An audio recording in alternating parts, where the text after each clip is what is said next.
And you're a bit of a contrarian where you think Harbaugh is going to stay, and there's a salary figure attached to that. Why will he not pursue this possible NFL next step? Yeah, I'm a big contrary on this one. And heck, by the time all of this goes out to the world, maybe I'll already be proven wrong. But for me, math matters, right? So look at the NFL, and your standard contract is around 6 years. Right now, an incredibly high paid coach in the NFL will be looking at 15 million, right? That would be oh my God money. So you're talking about $90 million. I people I trust in Houston give me everywhere from 10 years 125 to 10 years 140 gets to 150 with incentives.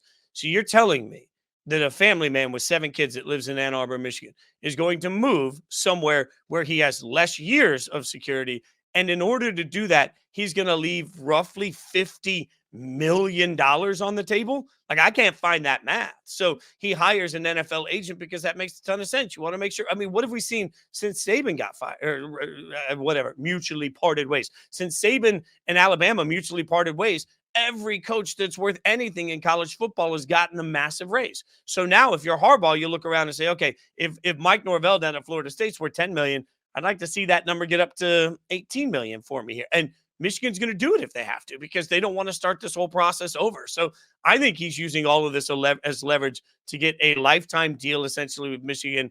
And also, just the other thing that hit me, and you'll appreciate this as somebody around players, I walked to every Michigan player. I spent hours talking to every Michigan player.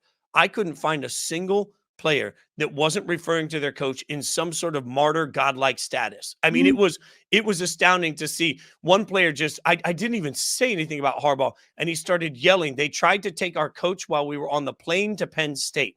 And you think about that, like somehow through controversy, he became an even more popular figure to his players, even more beloved by the boosters, even more beloved by, like, if the NCAA comes in and suspends him for a year, he's going to become even bigger as a golden god to college football. So I think the ego side of him can get fed. He'll be the face of college football. He's the face for Michigan. These players love him. He can be quirky. He can be weird. And guess what? He can get dirty rich doing it. I don't see him walking away from that.